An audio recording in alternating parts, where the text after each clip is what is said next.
A millionaire encounters black twins at a park wearing his father's necklace. As DNA results approach, what unexpected family connection will be revealed? And if you cherish your family and love videos like this, subscribe to our channel to have 10 years of luck in your life.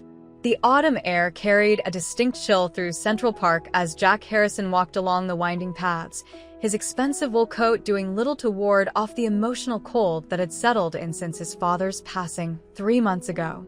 At 42, Jack had achieved everything society deemed important: a thriving investment firm, a penthouse overlooking the park, and more wealth than he could spend in 3 lifetimes. Yet here he was, alone on a Tuesday afternoon, seeking solitude among the scattered leaves and quiet corners of the park. The sounds of children's laughter drew his attention to a nearby playground.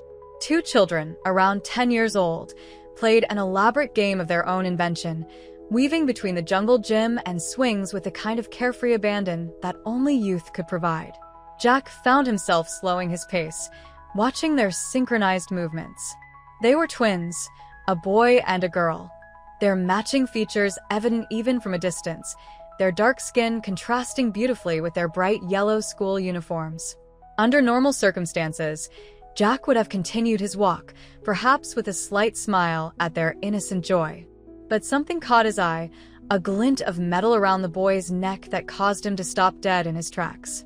His heart began to race as he focused on the object bouncing against the child's chest as he played. The pendant was unmistakable, a custom-designed piece featuring a silver compass rose with a small emerald at its center. Jack's fingers instinctively went to his pocket, where he carried the matching pendant that had belonged to his father. The coincidence was impossible. The pendant had been custom-made by a jeweler in Geneva 30 years ago. His father had commissioned only 2, one for himself and one that he'd kept in a safe deposit box, which had mysteriously disappeared after his death. Jack had spent weeks trying to track it down, assuming it had been misplaced during the chaos of settling the estate. Without thinking through the implications, Jack found himself moving toward the playground. The twins noticed his approach immediately, their game slowing as their expressions shifted from joy to wariness. Jack realized how he must appear, a tall, well-dressed stranger approaching children in a park, and stopped at a respectful distance. "Excuse me," he said, keeping his voice gentle and remaining where he stood. "I couldn't help but notice your necklace. Would you mind telling me where you got it?" The boy's hand immediately went to the pendant, clutching it protectively. His sister stepped slightly in front of him, her young face showing a maturity beyond her years. "Our mom gave it to us," she said firmly, her tone making it clear she didn't believe they owed him any further explanation. "My name is Jack Harrison," he offered, hoping the name might mean something to them. "That pendant, it's very special. I have one exactly like it." He slowly reached into his pocket and withdrew his own pendant, holding it up for them to see. The twins exchanged a quick glance, a silent communication passing between them. The boy, who Jack would later learn was Leo, took a small step forward, though his sister, Mia, maintained her protective stance. "Mom said it belonged to someone important," Leo said carefully, his voice barely above a whisper. "She said we'd understand when we were older." Jack's mind raced with implications. These children had his father's pendant. They had a mother who had somehow obtained it. They were approximately 10 years old, which meant he pushed the thought away, not ready to follow that particular thread of logic. "Would you tell me your names?" he asked, tucking his pendant back into his pocket. "We're not supposed to talk to strangers," Mia replied, reaching for her brother's hand. "We need to go now." Before Jack could say anything else, the twins backed away, their movements still synchronized but now with purpose rather than play. They grabbed their backpacks from a nearby bench and hurried toward the park exit, leaving Jack standing alone by the playground, his mind churning with questions. The encounter lasted less than 5 minutes, but Jack knew his life had just fundamentally changed. Those children had a connection to his father, one that had been deliberately hidden. As he watched them disappear around the corner, Jack made a decision. He would find out the truth, no matter what it cost him. The pendant around Leo's neck wasn't just a piece of jewelry. It was a key to a past his father had kept secret, and possibly to a future Jack never imagined for himself. Jack sat in his home office, surrounded by stacks of papers and old photographs. The encounter in the park had triggered something in him, a need to understand, to uncover what his father had kept hidden. His laptop displayed various search results, but none provided the answers he sought. The pendant's existence meant there was more to his father's story than he'd ever known. Despite having access to the best private investigators money could buy, Jack decided to start with his father's personal effects. He remembered the countless times his father had told him that the answers to life's biggest questions often lay in plain sight. The irony of that advice wasn't lost on him now. In the third drawer of his father's desk, beneath carefully organized files about Harrison Investments, Jack found a small, leather-bound address book. Most entries were business contacts, but toward the back, on a page that had clearly been handled more than others, he found a single entry, Grace M., followed by an address in Harlem. The ink had faded, but the impression in the paper suggested it had been written and rewritten multiple times. Jack's hands trembled as he entered the address into his computer. Property records showed that the building had been owned by a Grace Mitchell until 12 years ago. Further searching revealed that Grace Mitchell had worked as a jazz singer at several clubs in the area during the early 2000s. A few grainy photos showed a striking woman with deep brown skin and a smile that seemed to illuminate every image. The timeline aligned perfectly. His father had always claimed his frequent trips to Harlem were about diversifying investments in underserved communities. Jack had never questioned it. His father's business acumen was legendary, and his philanthropic efforts were well documented. But now, looking at Grace's photos, Jack began to see those trips in a different light. He found himself opening his father's calendar from 15 years ago. Every Thursday night was blocked off with HCM, Harlem Community Meeting, his father had claimed. The entries continued for nearly 5 years, then abruptly stopped. Jack checked the dates against his newfound information. The timing coincided with Grace Mitchell's last public appearance. As Jack dug deeper, he discovered that his father had made regular payments to a trust fund established in Grace's name. The amounts were significant, but carefully structured to avoid attention. The payment stopped around the same time as the calendar entries, but a final, much larger transfer was made 11 years ago, right around the time the twins would have been born. The evidence was mounting, but Jack needed certainty. He pulled up the website for a high-end DNA testing service, one that guaranteed both accuracy and discretion. The kit arrived the next morning via courier, and Jack swabbed his cheek with mechanical precision. As he sealed the sample, he realized there was no going back. Whatever the results revealed would change everything: his understanding of his father, his family's legacy, and his own identity. While waiting for the results, Jack continued his investigation. He discovered that Grace Mitchell had been more than just a singer. She'd been a community activist, advocating for arts education in underfunded schools. Several newspaper clippings mentioned her work with youth programs, always photographed with that same radiant smile. The more Jack learned about her, the more he understood what might have drawn his father to her. But there were gaps in the story. Grace's trail went cold after her last performance. The property records showed she'd sold her house and moved, leaving no forwarding address. The trust fund payments were routed through a series of accounts designed to protect privacy. His father had been thorough in maintaining their secret. Jack found himself returning to the park several times, hoping to see the twins again. They never appeared, but he noticed details he'd missed before: how the playground served as a meeting point between two very different New York neighborhoods, much like the connection between his father and Grace had bridged two separate worlds. The DNA test results would take 2 weeks to process. During that time, Jack barely slept. He threw himself into work during the day, but his nights were spent poring over every document he could find about his father's activities in Harlem. He began to notice patterns: charitable donations to schools in the area, anonymous scholarships for music programs, regular contributions to community centers. His father's philanthropy had always seemed random, but now Jack saw the careful attention paid to one specific community. As the deadline for the DNA results approached, Jack found himself dealing with conflicting emotions. Part of him hoped the test would prove his suspicions wrong, not because he was opposed to having siblings, but because confirming the truth meant accepting that his father had lived a double life. Another part of him desperately wanted confirmation, wanting to understand this hidden dimension of his father's life and, perhaps more importantly, to know these children who might be his family.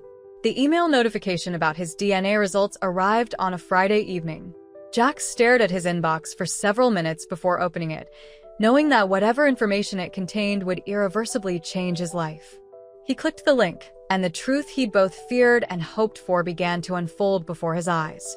The DNA test results displayed on Jack's screen with clinical precision, a 25% shared DNA match with both Mia and Leo. The scientific confirmation of what he'd suspected hit him with physical force, causing him to sink back in his leather office chair. They weren't just his father's secret. They were his siblings. Half-siblings, to be precise, but the distinction felt meaningless in the face of such a profound connection. Jack spent the next several days processing the information, barely leaving his penthouse as he grappled with the implications.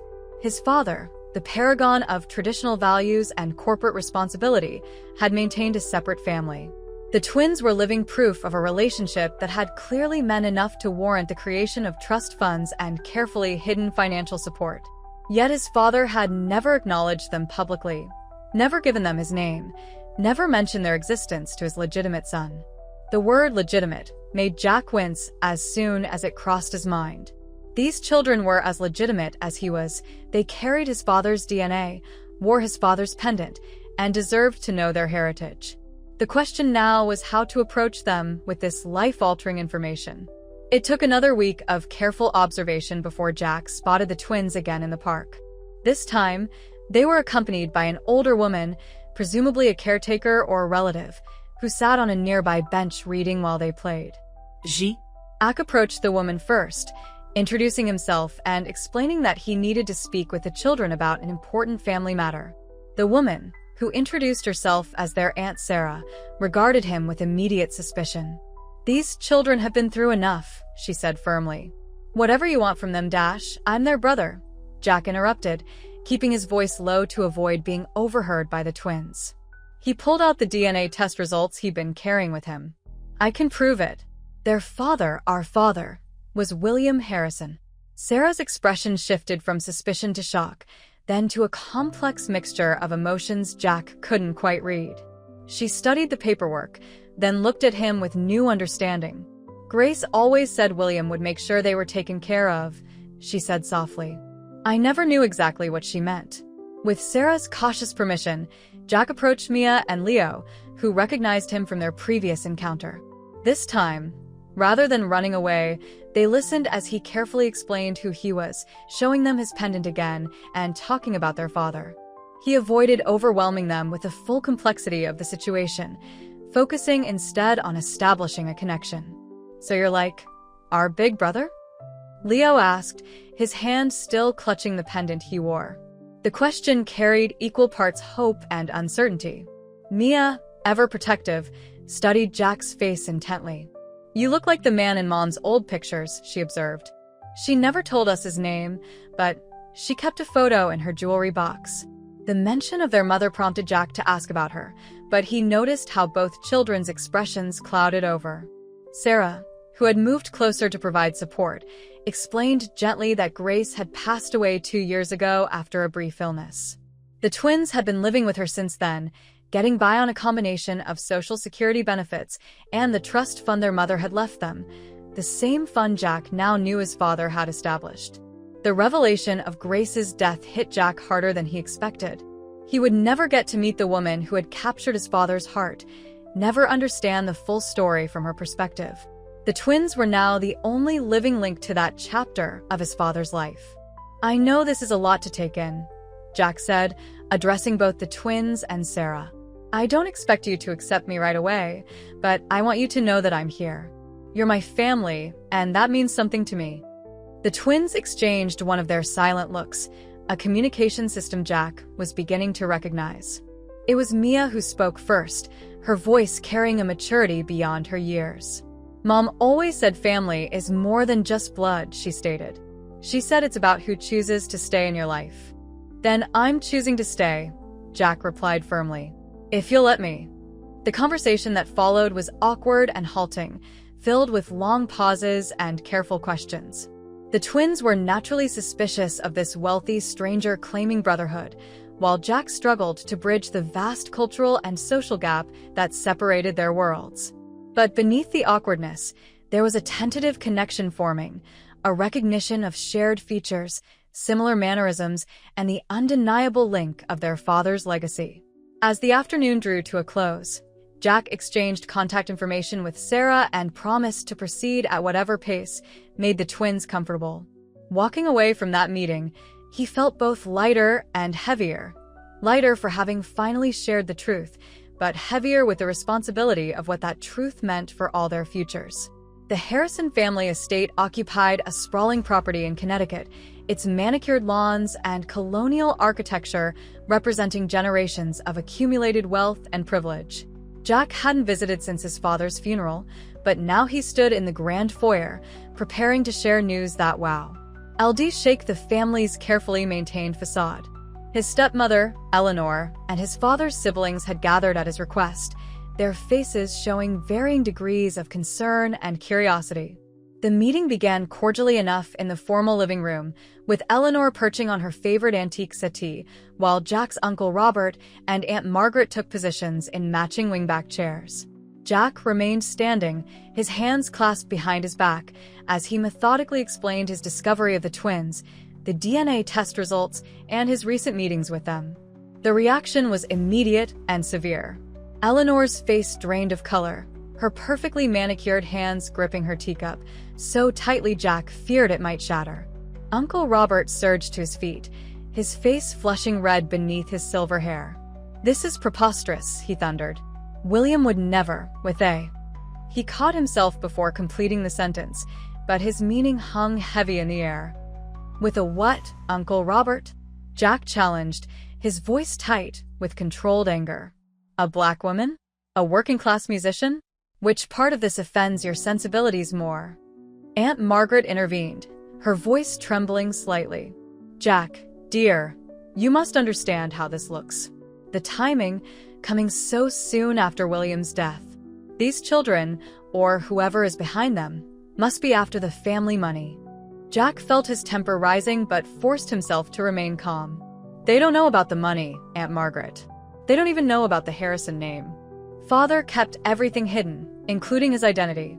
The only connection they have is a pendant and a trust fund he set up years ago." Eleanor finally spoke, her voice barely above a whisper. "I knew." The room fell silent as all eyes turned to her. "I knew about Grace. About the children. William told me 5 years into our marriage." She set down her teacup with deliberate precision.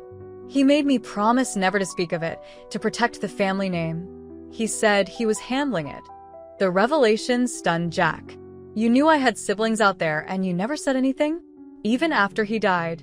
"They're not your siblings," Eleanor snapped, her composure cracking. "They're the result of your father's indiscretion.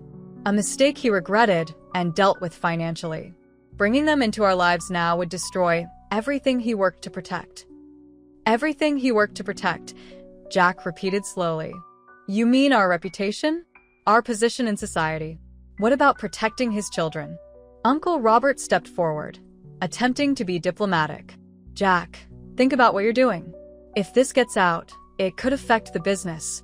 The board members are clients. They have certain expectations about the Harrison family. Mixed-race children from an affair with a jazz singer. It would be a scandal." "They're 11 years old," Jack countered. "They're children who deserve to know their heritage, their family history. They've already lost both their parents.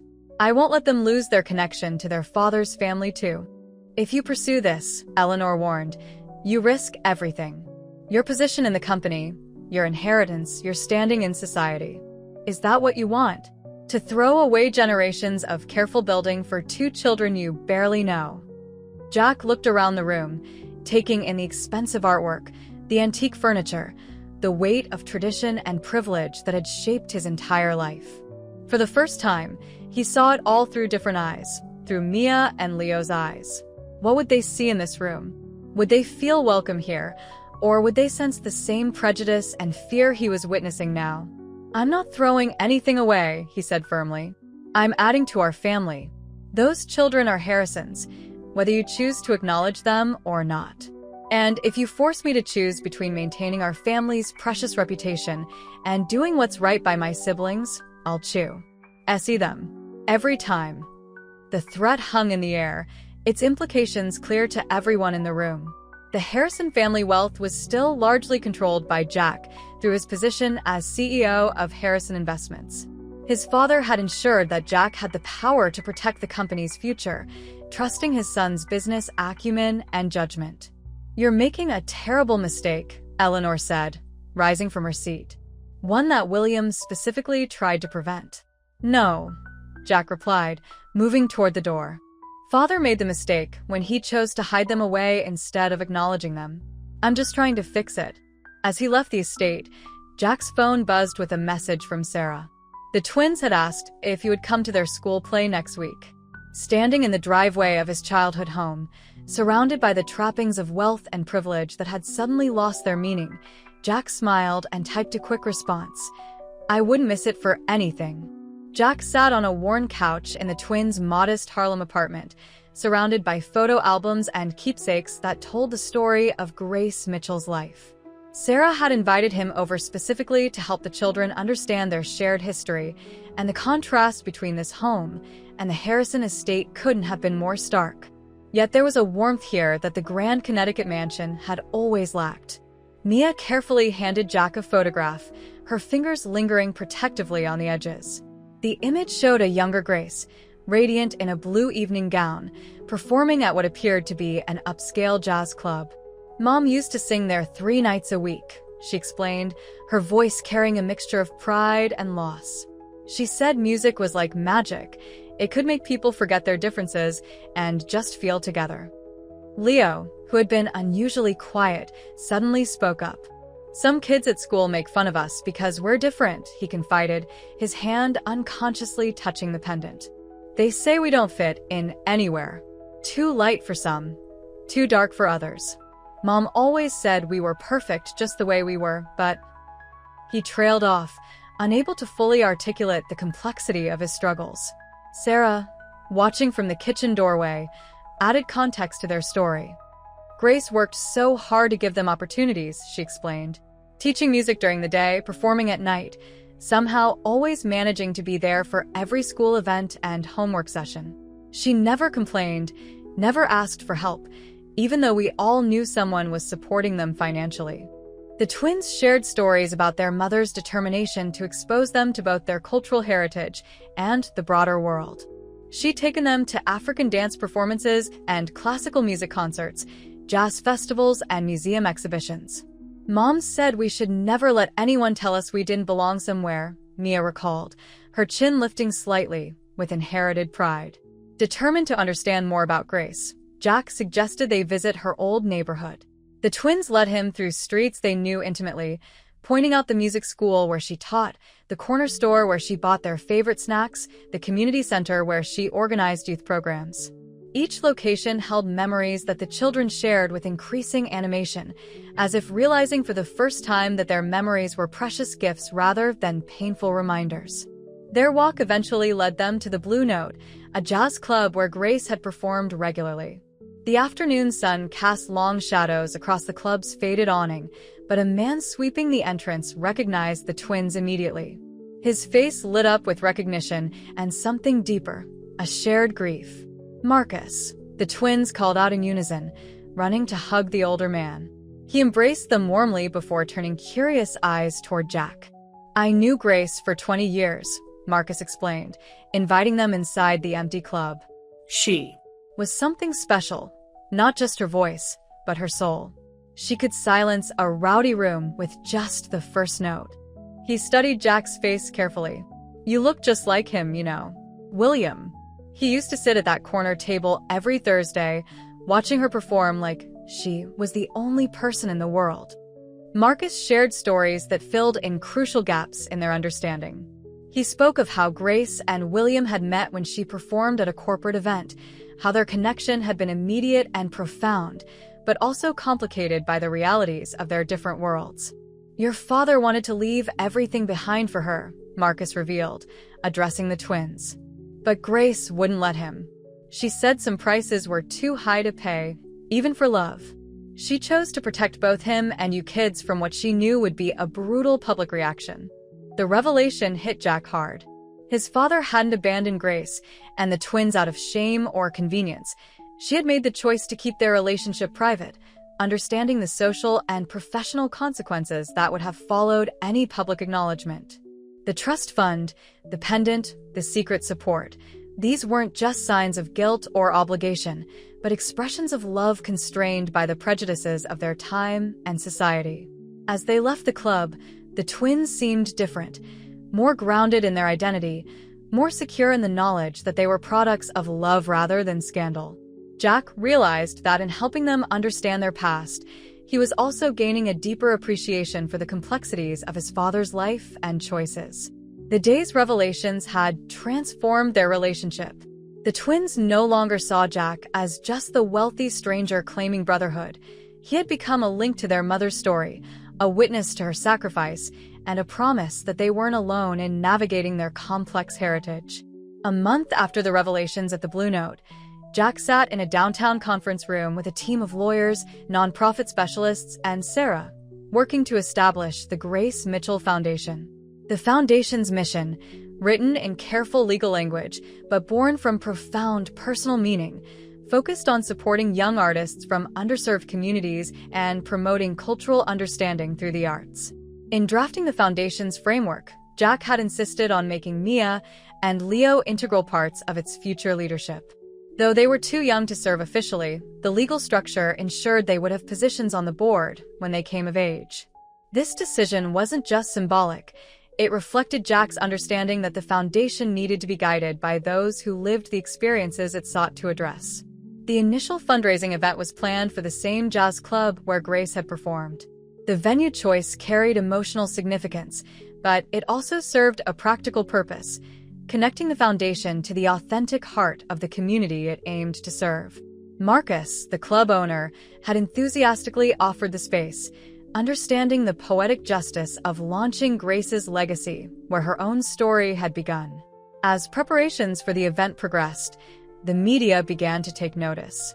The involvement of Jack Harrison, known in financial circles for his corporate success, in a Harlem-based arts foundation raised eyebrows and sparked curiosity. Journalists started asking questions about his connection to the neighborhood, leading to increasingly difficult decisions about how much of the family story to reveal. The twins, now more comfortable with Jack's presence in their lives, expressed both excitement and anxiety about the foundation. "Mom would have loved this," Mia said during one planning session, leafing through proposed program descriptions. "But she always worried about us being in the spotlight." Leo nodded in agreement, adding, "She said sometimes people aren't ready for change, even WHE. And it's good change." The fundraising event itself became a testament to Grace's philosophy about music bridging divides. Jack invited select business associates and board members from Harrison Investments, while Sarah and Marcus ensured strong representation from the local arts community. The guest list reflected a deliberate attempt to create the kind of cultural conversation Grace had always envisioned. However, resistance from the Harrison family intensified as the event date approached. Eleanor orchestrated a series of calls from longtime family associates, each expressing concern about the foundation's potential impact on the Harrison name. Some board members quietly suggested that Jack's involvement in such a controversial project might affect their confidence in his leadership of the company. Jack remained unmoved. During a particularly tense board meeting, he presented the foundation not as a personal project but as an extension of Harrison Investments' commitment to corporate social responsibility. He outlined how supporting arts education and cultural diversity aligned with modern corporate values and would enhance rather than damage the company's reputation. The foundation's public announcement attracted significant media attention. Jack carefully controlled the narrative, focusing on Grace's legacy as an artist and educator rather than her personal relationship with the Harrison family. However, he made sure the twins were present at the announcement, standing proudly beside him as he described the foundation's mission. Local community leaders, initially skeptical of another wealthy outsider's intervention, began to warm to the project as they recognized the genuine commitment to continuing Grace's work. The Foundation's first initiative, a scholarship program for young musicians, received an overwhelming number of applications, validating the need for such support. Yet amidst the Foundation's early successes, Jack noticed the toll the increased public attention was taking on the twins. School became more challenging as classmates discovered their connection to the wealthy Harrison family. Some questioned their authenticity, suggesting they had abandoned their community for privilege. Others simply treated them differently, unsure how to relate to children who straddled such different worlds. Sarah helped the children navigate these challenges, drawing on Grace's teachings about identity and belonging. "Your mother never let others define her," she reminded them. "She defined herself through her actions and her love for others." Jack supplemented these lessons by sharing stories about their father's private struggles with identity and expectation, helping them understand that even those born into privilege face challenges of authenticity and purpose. The Foundation's quarterly meeting took place in a sunlit conference room overlooking Central Park. Jack had been fielding questions from board members about the upcoming youth music program when Timothy Chun, a veteran reporter from the Financial Times, raised his hand. The question he asked changed everything. "Mr. Harrison, sources suggest that your interest in this foundation stems from a personal connection to Grace Mitchell. Would you care to comment on your father's relationship with her or your relationship with her children?" The room fell silent. Jack felt the weight of every eye upon him, including Mia and Leo's, who sat in the back of the room with Sarah. In that moment, he remembered his father's habit of deflecting difficult questions with corporate speak and vague assurances. But as he looked at the twins, he saw Grace's strength reflected in their faces, and he made a different choice. "Grace Mitchell was an extraordinary woman who shared my father's vision for a more inclusive world," Jack began, his voice steady. "Mia and Leo are my siblings. They're Harrisons, just as much as I am.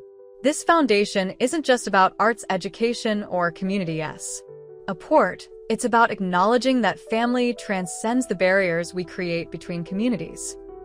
The revelation sparked an immediate buzz in the room.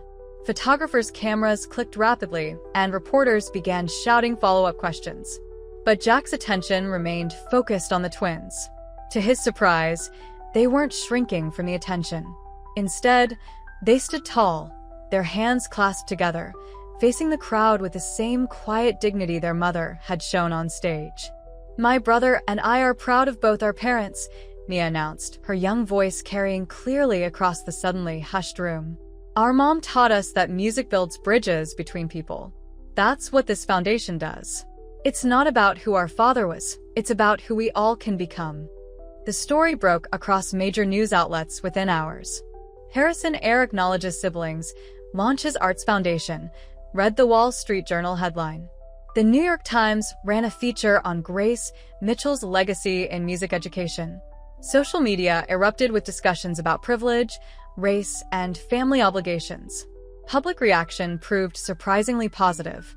The transparency of Jack's acknowledgement, combined with the Foundation's meaningful work, resonated with a society increasingly focused on authenticity and social responsibility. Messages of support flooded in from unexpected sources: other corporate leaders who had hidden similar family situations, artists who had experienced the transformative power of music education, and community members who saw hope in the Harrison family's story. However, the personal cost was significant. Several Harrison family members publicly distanced themselves from Jack and the Foundation. 2 board members resigned from Harrison Investments, citing philosophical differences. Eleanor released a statement expressing her disappointment in Jack's decision to air private family matters. Yet for every loss, there seemed to be an unexpected gain.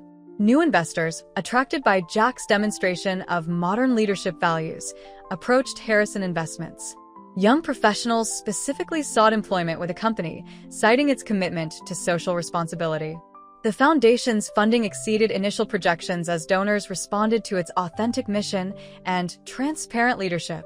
The twins navigated their newfound publicity with remarkable grace. In school, their initial isolation transformed into respect as classmates recognized their commitment to their community. The pendant Leo wore became a symbol of pride rather than secrecy. Teachers noticed their increased confidence, particularly when discussing their family heritage in class discussions about identity and belonging. During a private moment after the media storm had somewhat subsided, Leo asked Jack if he regretted telling the truth. Jack considered the question carefully before responding. In business, we talk about calculated risks. But some things like family, truth, and dignity aren't meant to be calculated. They're meant to be lived fully, whatever the cost. In his father's study, now cleared of its corporate trappings, Jack discovered a hidden compartment behind a loose panel in the bookshelf. Inside lay a collection of letters that would reshape his understanding of not just his father's life, but his mother's as well.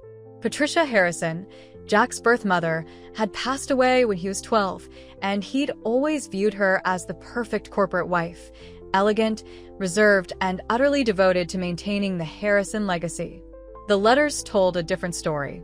Written over several years, they revealed a woman struggling with the weight of societal expectations and her own moral compass. In one particularly poignant letter dated 1995, Patricia wrote to William, "I know about Grace. Don't worry, I understand better than you might think. The heart doesn't follow social conventions, does it? I've watched you become more alive since meeting her, even if you think you've hidden it well." Jack sat at his father's desk for hours, reading through the correspondence. His mother hadn't been blind to his father's relationship with Grace. She'd been an ally, secretly supporting William's efforts to provide for his other family. A letter from 2002 read, "The trust fund arrangement seems sensible. The children deserve security, even if they can't have your name. And Grace's dignity in this situation humbles me. We women bear so much of society's weight, don't we?" When Jack shared these discoveries with Mia and Leo during their weekly dinner together, the twins were particularly moved by Patricia's perspective. "She knew about us?" Mia asked, her voice trembling slightly. "And she didn't hate us?" "No," Jack replied, passing them another letter from 2003. "Listen to this. I saw them in the park today, your children. The girl has your determination, William, and the boy has your gentle spirit. They're beautiful, and someday, when the world is ready, I hope they'll know they have a brother who would love them." The revelation that Patricia had actually seen the twins when they were very young added another layer to their family's complex history. She had maintained her silence, not out of shame or anger, but out of respect for Grace's wishes and understanding of the social realities they all faced. Sarah, who had become a regular presence at these family dinners, shared her own memories of Grace's perspective. "Your mother spoke of Patricia sometimes," she told the twins. "She called her the other strong woman in his life." They never met formally, but there was a kind of understanding between them, a shared experience of loving the same complicated man. Jack found himself reevaluating his childhood memories. He remembered times when his mother had gently challenged the family's rigid social attitudes, her subtle attempts to teach him about privilege and responsibility. "Think beyond the boundaries others set for you," she'd often said. Now he understood she hadn't just been giving motherly advice. She'd been preparing him for this moment, hoping he would someday bridge the gap between his father's two families. Late one evening, as Jack was preparing to leave the twins' apartment, Leo stopped him with a question that cut to the heart of their shared history. "Do you think they were all unhappy? Our parents, keeping all these secrets?" Jack considered the question carefully, thinking of the letters, the trust funds, the careful arrangements that had defined their parents' lives. "I think they made the best choices they could in an imperfect world," he answered. "But more importantly, I think they hoped we would someday have the courage to make better choices." The letters became a bridge between past and present, helping all three siblings understand the complex web of love, sacrifice, and hope that had shaped their lives. They decided to include some of Patricia's words in the Foundation's mission statement, acknowledging her role in preserving the possibility of their future connection. The situation reached a critical point during the annual Harrison Industries shareholders meeting. Eleanor had orchestrated what she believed would be the final blow to Jack's leadership. She entered the corporate boardroom flanked by Uncle Robert and a team of lawyers, carrying documents that threatened to expose alleged financial improprieties in Jack's management of the company. The accusations centered on the foundation's funding, suggesting Jack had improperly diverted corporate resources to support his illegitimate siblings. Eleanor presented a detailed analysis claiming that Jack's decisions had potentially compromised shareholder value in pursuit of personal interests. The boardroom, filled with longtime investors and company directors, hummed with tension as Eleanor laid out her case. The Harrison name has always stood for fiscal responsibility and sound judgment, Eleanor declared, her voice carrying the weight of decades of social authority. Jack's emotional attachment to these children has clouded his judgment, putting our company's reputation and financial stability at risk. Jack listened to the accusations with a calm that surprised even himself. When Eleanor finished, he stood and walked to the center of the room, carrying a different set of documents. "I anticipated this move," he began, his voice steady. "So, let me share some numbers of my own." He proceeded to demonstrate how the foundation's initiatives had actually increased Harrison Industries' market value. Corporate partnerships developed through foundation events had opened new business opportunities. The company's progressive stance on inclusion had attracted younger investors and talent. Employee satisfaction scores had risen significantly since the foundation's launch. But more importantly, Jack continued, turning to face the board directly, "I want to address the underlying issue here. This isn't about money, it's about fear. Fear of change, fear of truth, fear of acknowledging that the world has evolved beyond the narrow confines of what we once considered acceptable." Mia and Leo, who had been waiting outside with Sarah, chose this moment to enter the boardroom. Their presence created an immediate stir, but they carried themselves with remarkable poise. Leo wore the pendant proudly, its emerald catching the light as he moved. Mia carried a folder containing testimonials from foundation beneficiaries. "These children," Jack said, moving to stand beside his siblings, "are not a liability to the Harrison name. They're its future. They represent everything our company claims to value: resilience, integrity, and the courage to bridge divides." The twins then presented their own perspective, speaking with a maturity that belied their years. Mia described how the foundation had already helped dozens of young artists pursue their dreams. Leo shared stories of communities coming together through foundation programs, breaking down long-standing social barriers. Uncle Robert, who had been Eleanor's strongest ally, found himself studying the twins' faces. Perhaps he saw in them echoes of his brother William, or perhaps he finally recognized the futility of denying their connection to the family.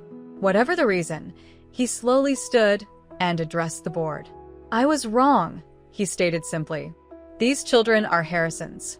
Their mother was a woman of remarkable character, and my brother." His voice caught slightly. "My brother loved her." Continuing to deny these truths serves no one. Eleanor watched her support crumble as board member after board member aligned with Jack's vision for the company's future. The meeting concluded with a strong vote of confidence in Jack's leadership and a formal endorsement of the foundation's role in corporate social responsibility initiatives. As the boardroom emptied, Jack found himself alone with Eleanor. She appeared smaller somehow, the weight of decades of maintaining appearances finally showing in her bearing. "I truly believed I was protecting this family," she said quietly. "You were," Jack replied. "Just not in the way we needed. Family isn't protected by hiding truth, it's strengthened by embracing it." During a major foundation event at the Blue Note, now renovated but maintaining its historic charm, an unexpected visitor approached Jack. The man's features carried unmistakable Harrison characteristics, but his complexion and bearing suggested a connection to a different branch of the family tree. He introduced himself as Michael Harrison, a second cousin who had been researching his own complicated connection to the family history. Michael revealed that the Harrison family's pattern of hidden relationships and unacknowledged children extended further back than anyone had known. His grandmother, like Grace, had maintained a dignified silence about her relationship with a Harrison man during the 1960s. He shared documentation, photographs, letters, and most significantly, a detailed account of William Harrison's father's efforts to provide for these hidden family members through carefully structured trust funds. The revelation transformed the evening from a simple fundraising event into a profound moment of historical reckoning. As Michael shared his story, Jack noticed how the twins listened intently, recognizing patterns that echoed their own mother's experiences. The generational weight of these secrets and sacrifices became clear, each era's attempts to balance love against social expectations, each generation's hope that their children would live in a more accepting world. What made Michael's appearance particularly significant was his disclosure about William's final days. He had been present when William, knowing his time was short, had established the last trust fund for Grace and the twins. William had confided in Michael about his deep regret at not publicly acknowledging his relationship with Grace and their children. More importantly, he had expressed hope that Jack would someday discover the truth and have the courage to right his father's wrongs. The document Michael produced, William's private letter to Jack, entrusted to Michael for safekeeping, brought tears to Jack's eyes as he read it aloud to Mia and Leo. "My son, if you're reading this, you've discovered what I never had the courage to tell you. Grace brought music to my life in ways I never thought possible, and your siblings are my greatest unsung joy. I've watched them grow from afar, seeing in them the same strength of character I see in you. The pendant I gave Leo matches yours for a reason. It's a compass meant to guide you all back to each other when the time was right. I trust you to do what I couldn't: acknowledge them, protect them, and most importantly, love them openly. The world is changing, and the Harrison legacy needs to change with it." As the evening progressed, the foundation event evolved into a celebration of truth and reconciliation. Marcus took the stage to perform one of Grace's favorite songs, while photographs of multiple generations of Harrisons, acknowledged and previously unacknowledged, were displayed on screens throughout the venue. The message was clear. The foundation wasn't just about arts education. It was about recognizing and healing the wounds of the past. Jack, Mia, and Leo stood together on stage, their matching pendants catching the stage lights. "Our father gave us these compasses," Jack announced to the gathered crowd, "but our true north has always been the love that connected our parents, despite the obstacles they faced. This foundation exists to ensure that future generations won't have to hide their love or their heritage." The evening concluded with the announcement of the foundation's expanded mission. Beyond supporting young artists, it would now actively work to document and share stories of families who had navigated similar journeys of recognition and reconciliation. The Harrison story would serve as a catalyst for broader social healing and understanding. As the crowds dispersed, Jack watched Mia and Leo chatting animatedly with their newly discovered cousin Michael. Their world had expanded yet again, but this time without the weight of secrecy. They were no longer just the hidden children of William Harrison. They were proud representatives of a family finally learning to embrace its full complexity and potential. The compass pendants that had once symbolized a hidden connection now represented something far more powerful: a family's journey toward truth, acceptance, and the kind of love that transcends social boundaries.